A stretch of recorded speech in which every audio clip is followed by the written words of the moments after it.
Hola, pues estamos cerrando acá esta segunda semana de seminario en este espacio de retroalimentación que creo que es un espacio muy rico para seguir con esta conversación infinita.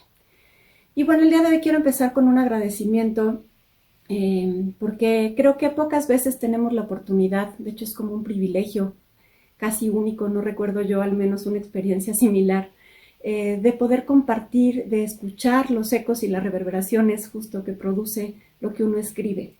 Para mí ha sido pues una semana muy rica, una semana de reflexión profunda también.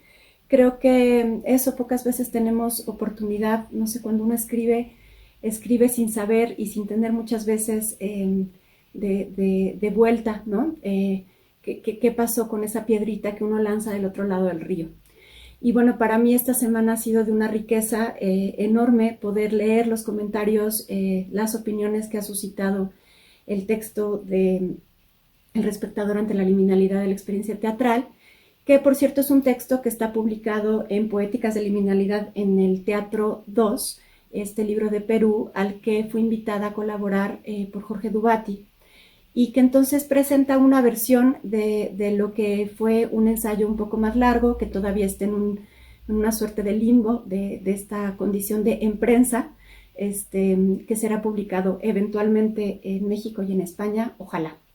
Pero bueno, me resulta pues conmovedor y muy bello haber podido socializar este texto con ustedes, tener la posibilidad de leerlos, de profundizar, de encontrar esas zonas oscuras, de reencontrarme yo misma también con este escrito que tiene ya también un tiempo que realicé. Y bueno, quisiera aprovechar para puntualizar algunas de las dudas y de los comentarios. El día de hoy me voy a centrar entonces sobre todo en los ecos y las reverberaciones que ha producido este texto, pues un poco por obvias razones, ¿no? Porque es un texto que viene de mi pluma y que de alguna manera espero poder contestar algunas de las inquietudes que se gestaron.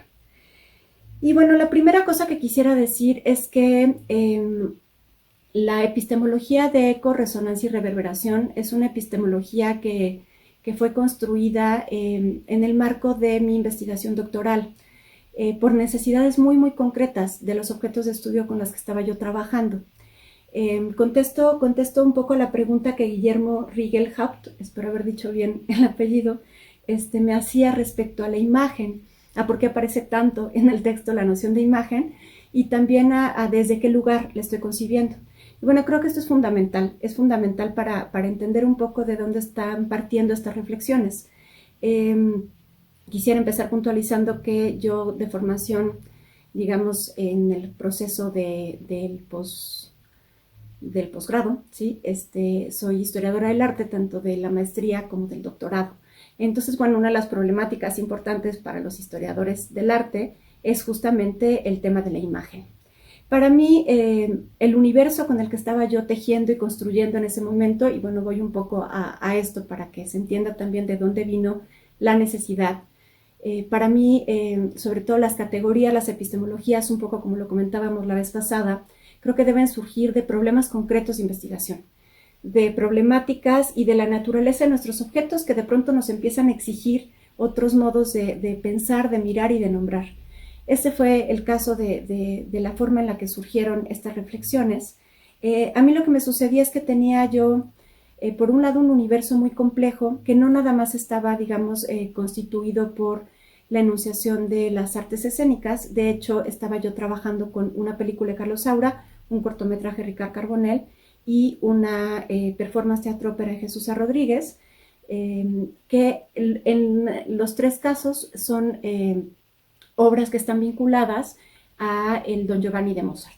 Pues bueno, no me extiendo hablándoles de la temática específica de la tesis, pero yo estaba trabajando con unas imágenes muy concretas, que son las imágenes de la promesa y de la promesa rota, y tenía una dificultad justamente para encontrar una epistemología que me permitiera construir de manera transversal el análisis de la imagen que a mí me interesaba hacer. Y bueno, muy concretamente también dentro de los estudios de la historia del arte hay una tendencia pues casi aplastante a estar situándose constantemente en epistemologías que están aludiendo al carácter visual de la imagen. a mí me interesaba de manera muy específica romper, digamos, con esta territorialidad de la enunciación visual para pensar la imagen desde sus haceres intermediales. Es decir, no estoy pensando, no me estoy situando, digamos, desde una tradición de las imágenes visuales, sino estoy pensando en estas imágenes intermediales que, dicho de manera también más concreta, a partir de la llamada nueva historia del arte o de la ciencia de la imagen de Avi Warburg, podemos entender como cargas energéticas.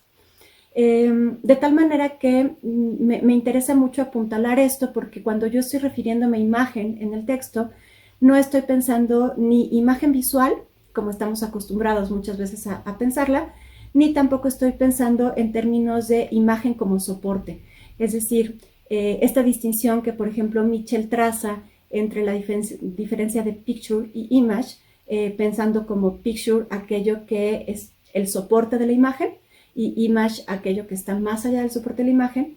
A mí me interesaba acá romper, digamos, incluso con esta dicotomía a partir de los autores desde los que yo he trabajado y pensar en esta imagen que es un flujo intermedial. Ya no hay una distinción entre imagen interna y externa, ya tampoco la hay respecto a los medios concretos en donde las imágenes están. Es decir, es una imagen flujo, es una imagen intermedial que siempre se está situando en sus aconteceres entre distintos medios. Esto respecto al tema de la imagen, espero que se haya entendido.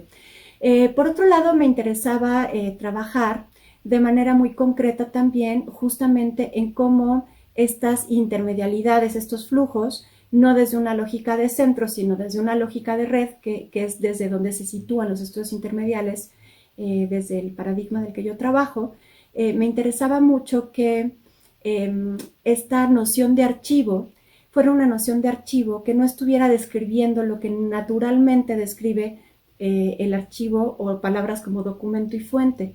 Si somos precisos en pensarlo, casi siempre cuando hablamos de un archivo documental estamos hablando de una serie de fotografías o de textos, es decir, hay ciertas materialidades que aparecen ahí y que normalmente en la clasificación del archivo tienen justamente el nombre de lo que son. Para mí era importante romper con esta lógica de nombrar a las fuentes y a los documentos como lo que son y empezar a pensarlas desde un punto de vista performativo, es decir, desde la energía, desde lo que hacen, no desde lo que son. Entonces, bueno, en este sentido empecé a trabajar con la física del sonido, hago una serie de apropiaciones de los fenómenos de la física del sonido para llevarlos a esta construcción epistemológica de eco, resonancia y reverberación. Siempre están marcados con estos ángulos, ¿no? O con comillas, porque justamente no es que me esté refiriendo concretamente al fenómeno de la física del sonido, sino hay un tránsito medial de estos términos para construir esta epistemología que fue sobre todo creada a partir de las necesidades muy concretas que tenía yo en el paradigma de la tesis doctoral que estaba haciendo. Ahora, esta es una cuestión aclaratoria solamente para decir que esta epistemología, que bueno, tengo más o menos 10 años trabajando, se ha ido concretando, ha ido desarrollándose también en otros territorios, y bueno, muy concretamente en el ámbito de la investigación teatral, para mí en algún momento ya la llevé a pensar concretamente el acontecimiento teatral, digamos, las imágenes que se producen en el acontecimiento teatral. Y bueno, desde ahí me interesa mucho también situar que lo que sucede cuando pensamos concretamente en el acontecimiento teatral o en los procesos de la escena es que estamos siempre frente a un encuentro de resonancias. Y cuando estoy nombrando encuentro de resonancias, no estoy pensando solamente en la resonancia a su nivel sonoro. La resonancia, como lo aclaro en el artículo, es una propiedad que tienen todos los cuerpos o materias físicas que tenemos todos, ¿no? Es una cualidad vibratoria de los cuerpos que siempre es relacional justamente porque se concibe a partir de un sonido fundamental y otros sonidos concomitantes, pensándolo en el territorio del sonido, pero si hablamos de su enunciación en la luz o hablamos de su enunciación táctil, es decir, está siempre atravesada. La resonancia es una propiedad vibratoria que implica todo nuestro sensorium, toda nuestros modos de sentir, ¿no? En este territorio sensible de las imágenes, que justamente es el que a mí me ha interesado, el que ha sido mi picazón cognitiva más permanente desde hace varios años. Cuando pensamos la escena, creo que hay toda una dimensión muy interesante para abarcar, porque a mí me llamaba la atención que en la investigación teatral casi siempre se quedaba pensando justamente en la efemeridad, en todo aquello que no podemos recuperar del acontecimiento o de los procesos, y se tendía a pensar que para historizar los acontecimientos o para investigarlos había que partir, por ejemplo, los ya pasados, había que partir entonces de las fuentes y los documentos prioritariamente escritos o de los registros fotográficos o de video. A mí me llamaba la atención cómo había también una especie de desprecio por decir, bueno, es que esto ya no es el acontecimiento, entonces el acontecimiento es irrecuperable. Entonces, bueno, sí, efectivamente, como lo dice también Jorge Dubate, siempre estamos en un duelo permanente con aquello que se fue. Sin embargo, para mí es importante decir, ok, sí, el registro en video, por ejemplo, de un ensayo o de una obra, no es el acontecimiento teatral. Sin embargo, ¿qué es? ¿Qué es lo que está haciendo, ¿no? Ahí es donde entonces empiezo yo a pensar en estos términos de eco y reverberación, que si ustedes notan, lo que están hablando entonces es de un hacer concreto de la fuente. Es decir, están situándonos en la condición vibratoria de estos impactos, de estas repercusiones que quedan a nivel de lo material en los procesos de la escena durante el acontecimiento y después del acontecimiento. Trazo así entonces una distinción también entre lo que son las repercusiones. Estas repercusiones justamente son los ecos y las reverberaciones. Me preguntaba en algún momento David Eudave sobre esto. Bueno, para aclararlo un poco, lo que sucede es que la resonancia es todo el plano vibratorio, abarca todo, ¿no? Concretamente hablando de la repercusión, las repercusiones se dan en el impacto físico de esta vibración de la resonancia con alguna materia. Y esa materia puede ser desde nuestro cuerpo hasta, por ejemplo, lo que Olga comentaba en un comentario muy, muy interesante respecto al piso que tiene en este momento en su casa, ¿no? ¿Qué sucede? Hay una materia vibratoria que está ahí, que tiene resonancias de ese acontecimiento, pero que fue justamente percutida, es decir, atravesó esta materia y esta materia está ahí. Por eso para mí es importante pensar más que la efemeridad del acontecimiento, que por supuesto está ahí en cuanto es un acontecimiento regido por Cronos. Sin embargo, en el momento en el que termina el acontecimiento, vienen todas estas repercusiones, estas reverberaciones que se produjeron en el empalme de la energía vibratoria del proceso y del acontecimiento, distintos a lo que sucede con los ecos. Cuando yo platico, por ejemplo, lo que estamos viendo en el tercer segmento de nuestras sesiones, cuando conversamos con Luis Mario Moncada, cuando conversamos con Ilona, etcétera, sobre sus haceres, estamos teniendo un eco, ¿no? Un eco de sus trayectorias. Cuando hablamos de una historia concreta, de una obra concreta con algún creador que nos está trayendo un poco a cuenta aquellas resonancias que quedaron de esa obra y que como eco lo trae, ¿no? Aquello que resultó más significativo, estamos entonces frente a una condición del eco, distinta a la que se produce en la reverberación. Espero estar siendo clara, es un universo complejo, pero bueno, me interesaba situar de manera muy, muy clara que esta epistemología está construida así, justamente porque proviene de una necesidad de investigación muy concreta que yo tuve en algún momento y que ahora ha ido encontrando también su razón de ser en otro tipo de reflexiones de mi hacer como investigadora participativa. Bueno, por último, sí quisiera también decir que hay un eco, que hay una reverberación, o sea, que una fuente, un documento es eco y reverberación, no implica ponerle una categoría encima estable y permanente. De hecho, justamente son categorías relacionales. Yo sé que estamos muy acostumbrados a pensar siempre en categorías como estables, que creo que nos dan cierta tranquilidad, y que sin embargo también para mí reducen las posibilidades y potencias de la investigación. Les pongo un ejemplo muy concreto. Por ejemplo, en el caso del Don Giovanni, si yo pensara estrictamente en cuáles son las reverberaciones de aquel primer acontecimiento del Don Giovanni de Mozart y Lorenzo da Ponte, estaríamos hablando de que las reverberaciones que quedan son la partitura y el libreto, ¿no?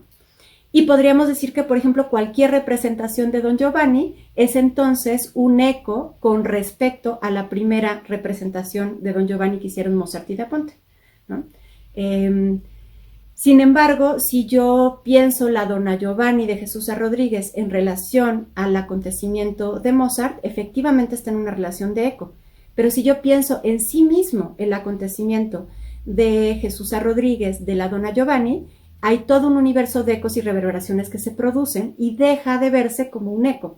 Es decir, depende de, en la constelación concreta en la que se esté trabajando, de fuentes y de documentos, de ecos y reverberaciones, depende del lugar en el que está, si es un eco o es una reverberación.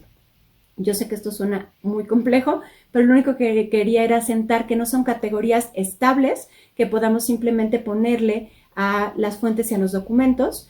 No es un otro modo de nombrar, no es otro modo, digamos, de volver una categoría de archivo, sino está aludiendo a su condición vibratoria y está aludiendo también entonces a una condición muy, muy concreta de lo que está haciendo en un marco también de una constelación concreta que estamos trabajando, ese fragmento de fuente o de documento que puede ser voz, que puede ser video, que puede ser un pedacito de escenografía, que puede ser la uña que me encontré tirada. Quiero decir, estamos hablando de un universo muy grande de este archivo vibrátil vivo que está produciendo cosas, ¿no? Es un hacer del archivo.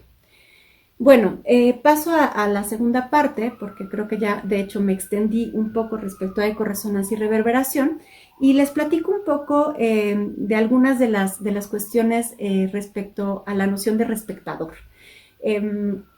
La noción de respectador es una noción que surgió en mí como una necesidad de nombrar también un movimiento muy concreto y que al mismo tiempo tuvo otros nombres, ¿no? Quiero decir, cuando uno está sentipensando, como dice Olga en sus comentarios desde esta teoría somática que nos comparte, que me parece maravillosa, por cierto, cuando uno está en este sentipensar, va produciendo distintos nombres, va situando distintas categorías.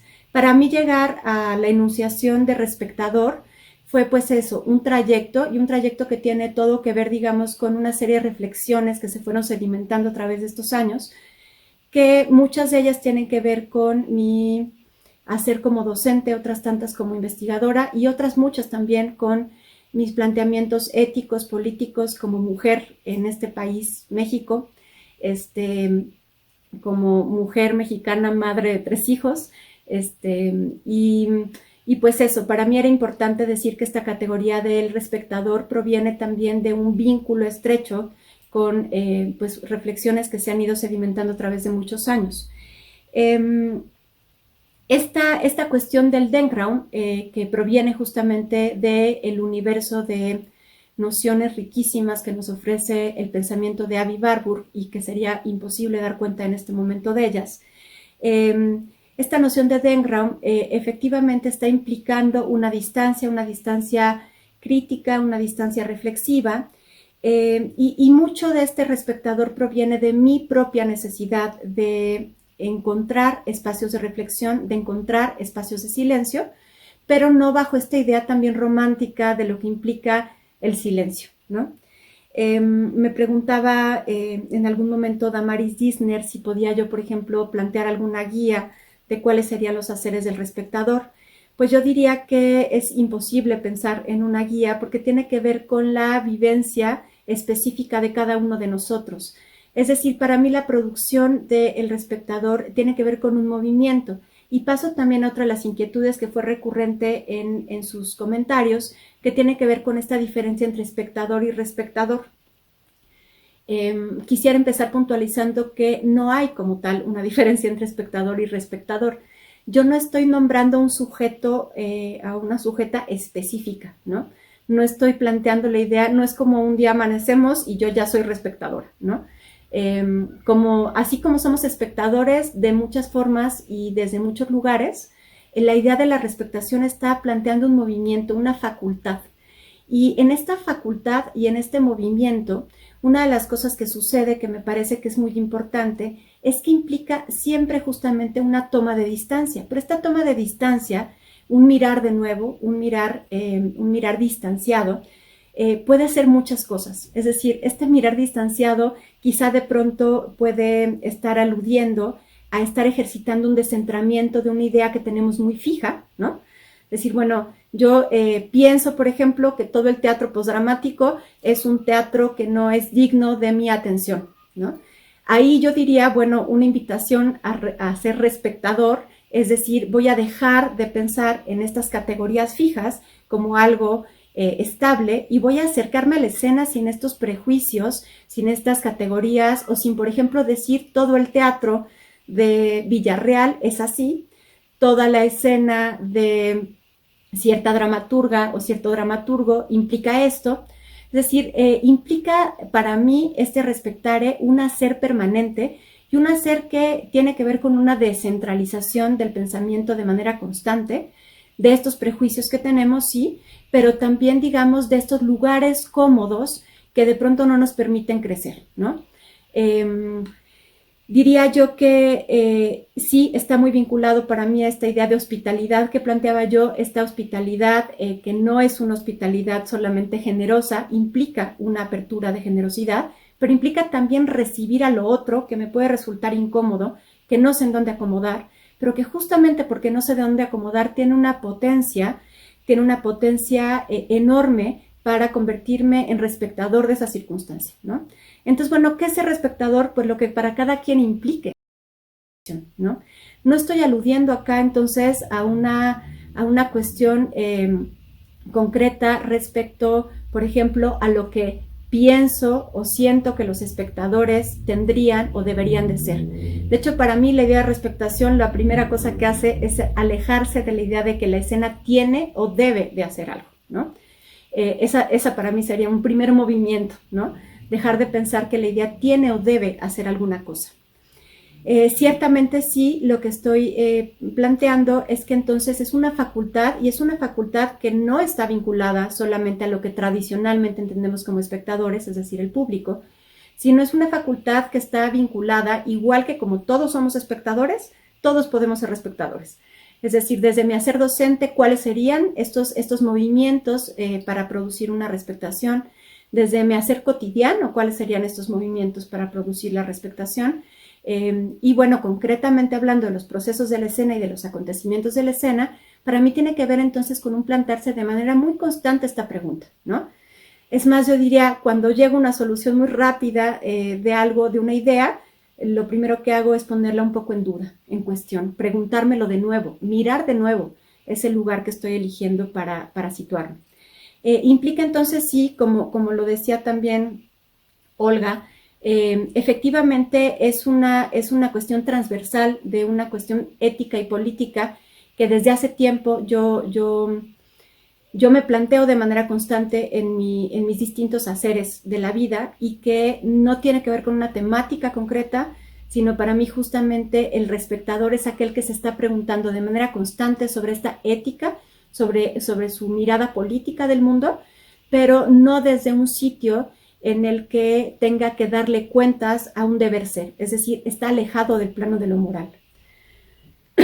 Bueno, otra de las dudas que encuentro,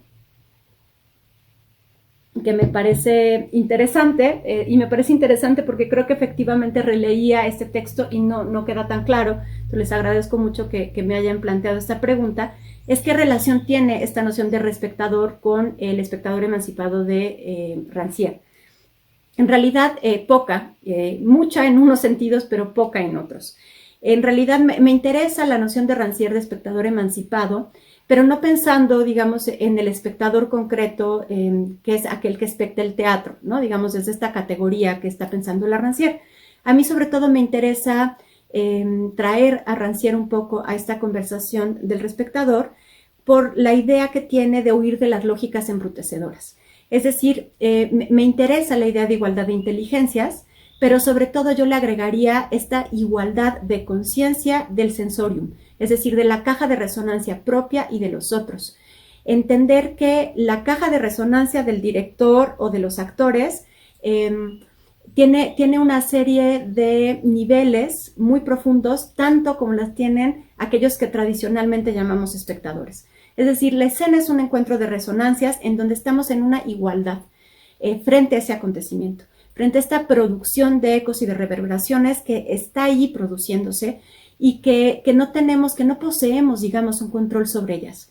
Me interesa traer a Rancière justamente porque está rompiendo con estas lógicas de embrutecimiento en las que se pensaría, por ejemplo, desde un modelo tradicional, que un director o un actor decide qué es lo que le va a ocurrir al espectador, ¿no?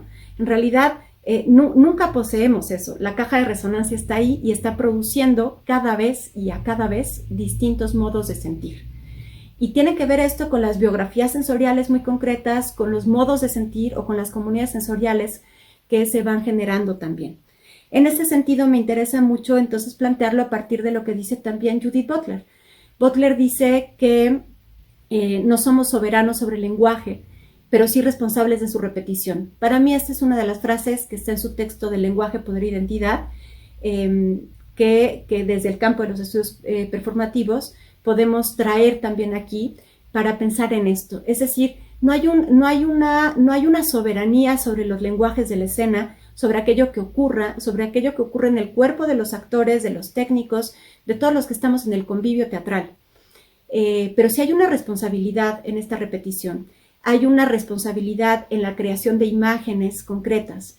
Hay una responsabilidad, una necesidad de mirar y de mirar de nuevo, ¿no? A cada vez qué lugar político, ético estamos teniendo frente a las imágenes que se están produciendo en la escena y diría yo en los procesos de formación y en los procesos de pensamiento y en los procesos de investigación y podríamos ahí alargar un largo etcétera. Bueno, como estoy ya a punto de extenderme en esta que ya ha sido una metaclase quizá un poco larga, espero que no tanto, me interesa decir que estas son categorías abiertas que están en construcción. Para mí, el hacer investigativo implica eso, una aplicación cognitiva que al menos en mi caso todavía no ha terminado de calmarse, estoy todavía ahí en ella. En este momento estoy trabajando sobre las nociones de silencio y de ruido también. Me estoy nutriendo mucho del giro sensorial y del giro sonoro que han representado desde la antropología de los sentidos y desde otros lugares también nuevos hallazgos para mí. Las compartiré quizá más adelante, ojalá, ¿no? Vamos a ver a dónde llegan. Creo que parte de esto tiene que ver con esos procesos que son procesos para mí de larga duración.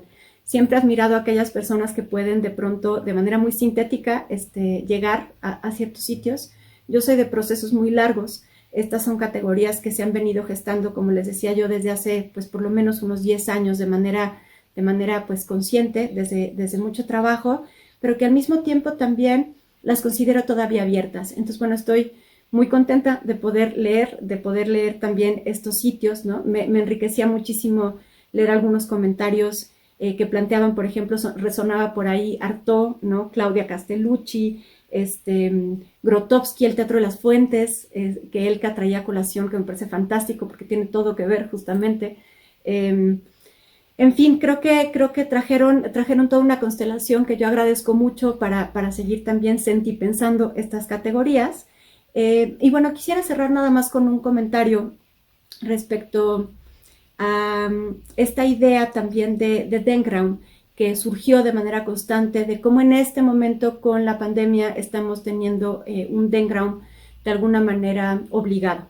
Y aquí me gustaría hacer un comentario crítico a este respecto, porque me parece a mí que el aislamiento social, el quedarnos en casa, no necesariamente quiere decir que haya un Dengram, ¿no? Creo que estar en este momento encerrados subraya la necesidad de estos espacios de reflexión, pero al mismo tiempo puede no serlo si continuamos en esta hiperproducción sin darnos una pausa y sin darle oportunidad al silencio. Me parece que sería un error decir que, por ejemplo, aquellos que estamos dentro de nuestras casas estamos en Dengram y aquellos que están afuera en el mundo del hacer, que hay muchísima gente en estos momentos que está en el mundo del hacer cotidiano, que al contrario no ha tenido ni pausa ni aislamiento, sino todo lo contrario. Me resulta difícil establecer que es esta pausa dentro de nuestras casas la que produce el Dengram. pensaba yo justamente desde este lugar de descentramiento que el pensamiento que se está produciendo, por ejemplo, en el cuerpo de los médicos que están creando un otro cuerpo a partir de la cantidad de dispositivos físicos que tienen que poner en este momento en su cuerpo para estar tratando a los pacientes con COVID, está implicando también un Denground, ¿no? Está implicando otro proceso de reflexión, otro modo de pensar su cuerpo. Me gustaría decir esto porque creo que hay también una condición muy jerárquica y fuerte cuando pensamos que aquellos que estamos en una pausa, que tenemos posibilidad intelectual para tenerla y el privilegio de tenerla, estamos produciendo pensamiento y aquellos que están en el hacer, no. Creo que acá tenemos mucho que pensar, que resituar sobre nuestros modos también de trazar esta condición de lo público y lo privado. Y bueno, me detengo acá porque quizá esta reflexión ya daría también para un montón de otros hilos. Y bueno, como última cosa quisiera yo también decir que es muy interesante cuando nos damos cuenta de cómo la naturaleza posee en sí misma este principio, digamos, ¿cómo decir?, de energía retráctil, ¿no? A mí siempre me ha gustado mucho cuando uno observa, por ejemplo, los bambús.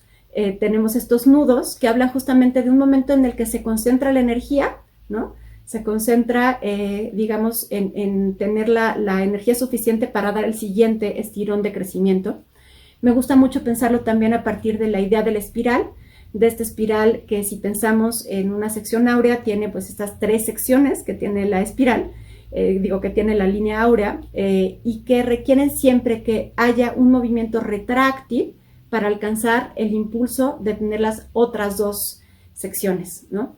Esto a mí me lleva a la idea del respectador siempre de una manera gráfica, como muy clara, porque creo que cuando estoy hablando de esta distancia, estoy hablando justamente de esta capacidad también de pensar una energía retráctil, una energía que a veces tiene que ver con una cuestión física, pero otras tiene que ver con una cuestión emocional, pero también puede tener que ver con una cuestión de tipo del tiempo, de cronos. Es decir, hay muchas formas distintas de pensar en esta energía retráctil, en esta condensación. Y bueno, cierro con esto y quiero pues nada, agradecer este espacio que ya se prolongó quizá mucho, pero espero que sigamos con esta conversación.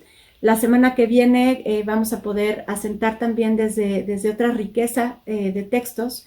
Jorge va a plantear a través de su metaclase también uno de los diálogos que creo que ha sido más interesante, que tiene que ver con esta cuestión del teatro telemático, o si nombrarlo o no teatro, ¿no? Estas cosas que de pronto nos implican también, para mí, una forma de volver a pensar las categorías a través de las cuales naturalmente pensamos el hacer del teatro. Y bueno, pues muchas gracias y estamos acá, seguimos en esta conversación infinita.